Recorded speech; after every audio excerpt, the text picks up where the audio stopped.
All right, so if you give me just a couple minutes here, I'm going to help you improve your communication, your public speaking skills by 87,000 million percent. We couldn't put that in the title. It's too long of a number, but it's true. This is what's going to take to become an exponentially better speaker. So this last weekend, I was in Florida giving a keynote at an event, and I always like to sit in the crowd and watch the other speakers because a lot of times, there's the big keynote speakers, the people who do this for a profession. They go on the tours and they're talking all the time. They're very good, and you can learn a lot from them.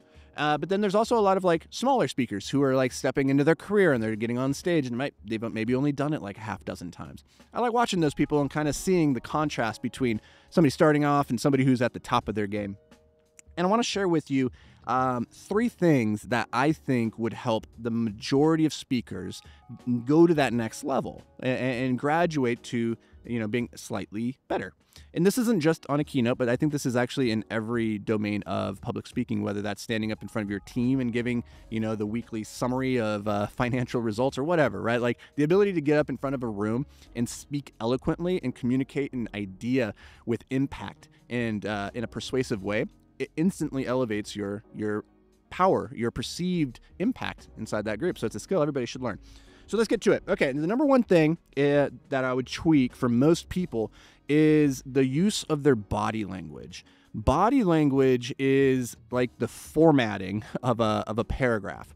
A lot of times how we position the words on a page will impact how they're read and how those words then affect the reader. In the same way that your body language, how you stand, how you present yourself, how you step forward, how you move your hands, that can impact how the message is delivered, right? Now, what a lot of people will do is they will go up there on stage and they will have random frenetic energy. They're moving, they might be rocking, they might be, kind of leaning back on a foot and then leaning forward. They might be kind of like kicking their foot over the other foot, and they might be kind of leaning left and leaning right, and like sometimes they'll use their hands, right? They're kind of just like floating with this energy that you might expect if you were just sitting in the kitchen talking to a friend. You might just be casually kind of like that, but what's happening is it's sending the wrong message to the audience. You're not controlling or influencing their perception of you in a positive way. And the really important thing to remember is that everything you do on stage is either increasing your perceived influence or decreasing your perceived influence. And so if you stand up there and you put your hands in front of your crotch and stand in what we call the fig leaf position, where you're subconsciously guarding your most private and delicate, secretive of places, right? Then that's going to send the message to the audience that you're not comfortable, that you don't belong up there, that you feel threatened. If you stand up there and you have your hands in what's called the zone of influence, which is, hands right in front of you between navel and between your chest, just by having your hands here, for example, increases your perceived influence rather than down here or in your pockets or behind your back, right? So thinking about how do I move throughout my presentation in an intentional way? And when I practice my speeches, I'm not just practicing the words, I'm practicing the accents of my body with those words. So what I just did there, with my words. You see how I did that with my hands? With my words. Punctuating. I lean forward. When I want their attention, I lean forward into them. When I want them to pay attention, I stand in the center very still and I lean into them.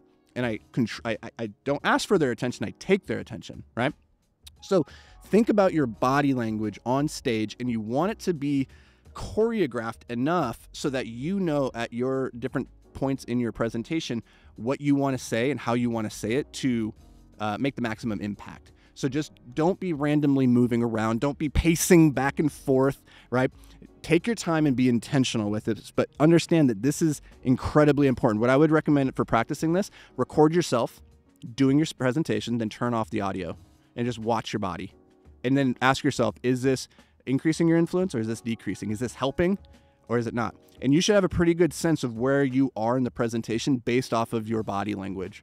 Right? When I'm having fun and I'm in the funny part of the speech, my body language is loose. It's here. You can tell like my hand movements are a little bit further out there. When I'm in the more intense, the quiet portion, I'm not moving as much. I'm standing stiller. I'm using my hands with more dramatic intent, right? And so you should be able to see that in your presentation too. And if all you can see is you bobbing around like a cork in water, then that's wrong. You're doing it wrong, okay? So that's number one. Number two is I always do all my presentations in the form of a story. And so the best kind of story has what's called climactic resonance.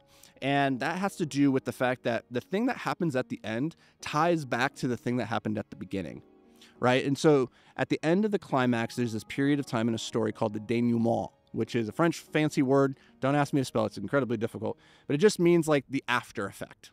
So after Frodo throws the ring in Mordor, there's that bit at the end where he returns to the Shire. The story comes full circle. The easiest way to make a super powerful presentation is to start with an idea and then end with that idea. Bring it back around, or start with the seed of intrigue. I'm going to tell you this thing, but first I have to tell you these other things so you can understand why this thing is so important. So stick with me. Now we're going on a journey. And the whole time you're wondering, well, what is that thing? And at the very end, after you've taken them on this journey, you go, okay, now this brings us full circle back to where we started. We had to go on this journey so you can understand this principle, so that when I tell it to you, it will stick, it will land, you will understand why it's so important. And that idea is this, boom, full circle. People love that. They go, oh, you've just closed so many cognitive loops for me that kept them engaged because they needed to know where this was going and how it was going to end. And then you brought it full circle. They feel this resonance and this release. They're like, ah, thank you. All right, third thing is start with a joke.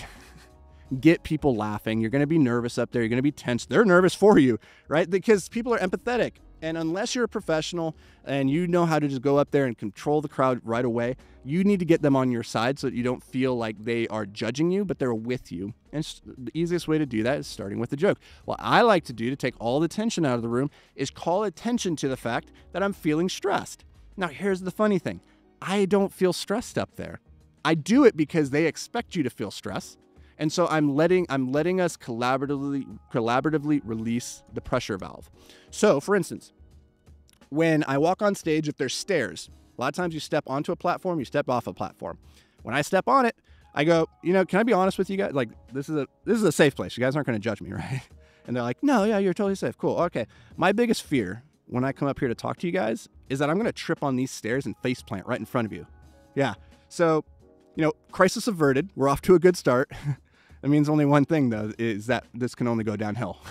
So it gets them on your side, right? Have that story, that joke. Another one is, hey, guys, I appreciate you guys being here. I don't know about you. I'm feeling fantastic right now. It's not every day I walk into a room and people start clapping for me, so this is off to a good start, right? Get them onto your side. Don't take it so seriously. And then from there, now you have their attention. Now you have them bought into you. Now you can go into your presentation. So always start with a joke or getting them to laugh in some way, release the tension. But if you do those three things, you will improve your public speaking capacity, your skills. What was the percentage? We'll say 82,372%. So good luck, Godspeed. I'll see you guys in the next episode. And that, by the way, that ending, that's how you come full circle.